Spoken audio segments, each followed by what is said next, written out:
What is up, internet? It's your boy Tenku, and today I'm going to be reviewing an anime that some friends of mine have been wanting me to review for a couple of years now. And I finally got around to watching it now that I have some extra time on my hands.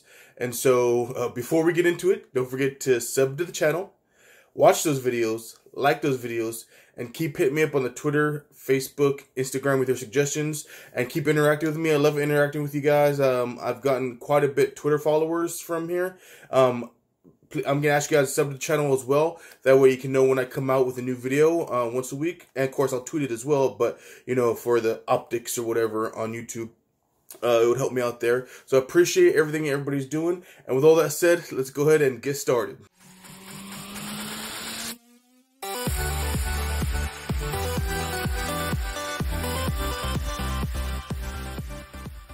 A couple years ago, I got this job, and I befriended this guy in our training class.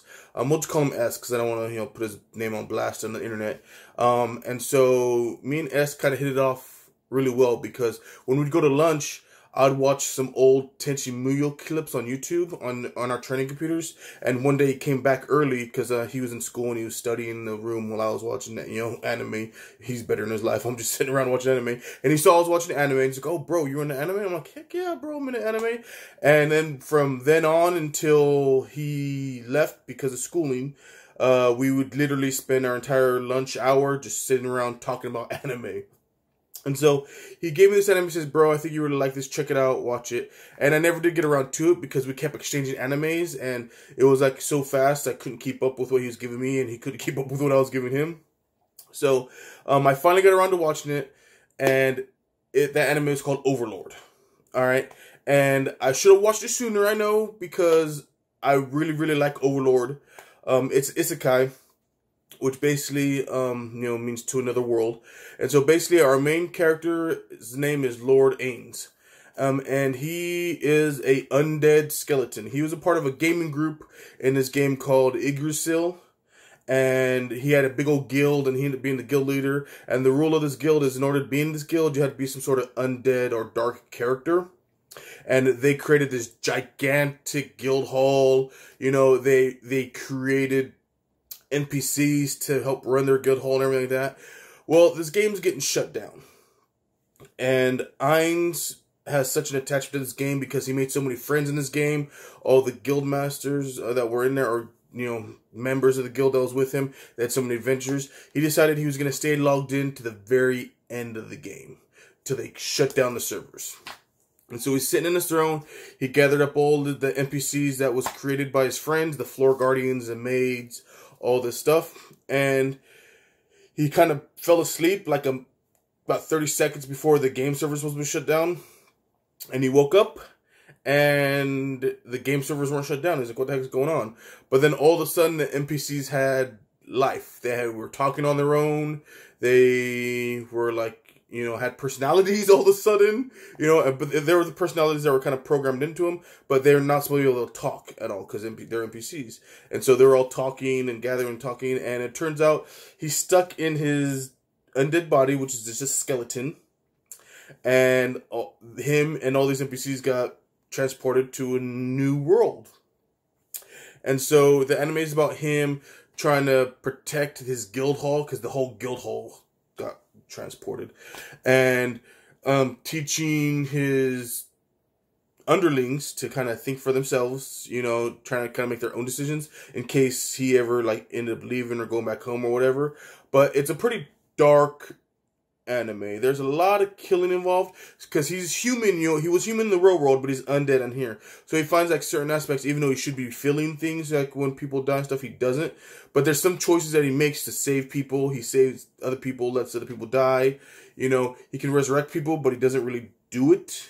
And try to find out about this world, and he's trying to get his name out there. So if there's anybody else that played Yggdrasil got transported to, or any of his friends got transported, that they can find him. And so he ends up getting in one situation after another because his underlings kind of think he wants world domination when all he really wants is his name out there so he can try to find his friends.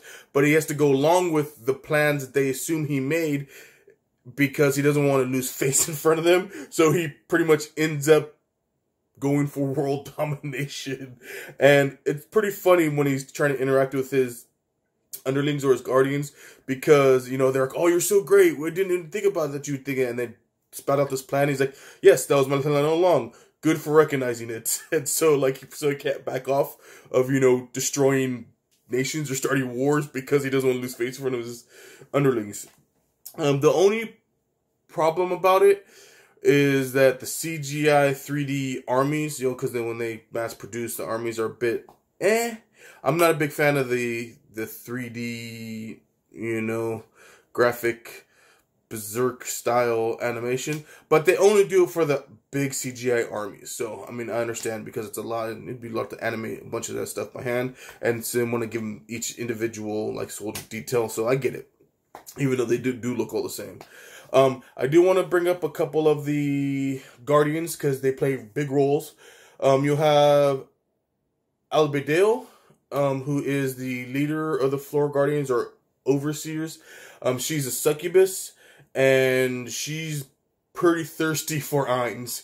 Before he passed out, he rewrote some of her code that his buddy wrote, and wrote that she's madly in love with him.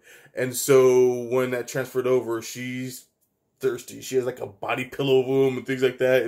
It's pretty weird, and she's always trying to get at him, even though he has no desire because he's undead. He's a skeleton, so he doesn't have that type of desire. But it's funny to see their interactions, because when he like commands her, and then she goes to serious mode and stops, you know, flirting and stuff like that, and takes orders. You have Shaltair, who is a vampire lolly character. Same thing, in love with Ainz. But she wasn't rewritten or anything like that. She just is. And so it's pretty hilarious to see the interaction between her and Albedale. And so, you know, that's pretty funny too. I'm only going to mention 4 more real quick. You have Demerge.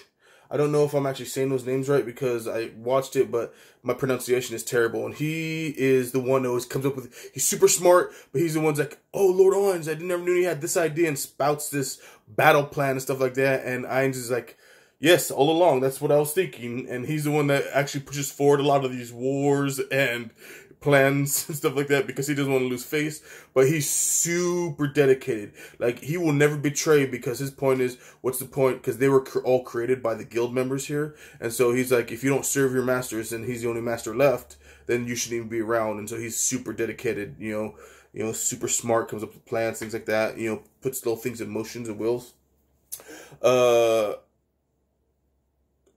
Kitus, he is this giant monster looking thing. He's a warrior, very honorable for a monster. There's a whole arc for him coming into his own, and Ainz teaching him how to think for himself, and wanting them to ask Ainz for stuff to give to them, you know, because he wants to like be more interactive and stuff like that. And so his arc is pretty good, but he's just this giant blue metal monster looking thing. And then you have the 2 twins, Arabella Foria and Marie Belloforia. They're 2 twin dark elves, and they're pretty cool too, because they're children. And so Ainz starts kind of raise them like they're children, even though they're dark elves and they're like hundreds of years old. They're still considered kids. And so Ainz has like a little special place for them, and they follow his orders, of course, to the T. They all do. You know, there's some things here and there that are very interesting to happen, and then of course he always gives them gifts because he sees them as kids and he's trying to raise them to be proper adults and stuff like that.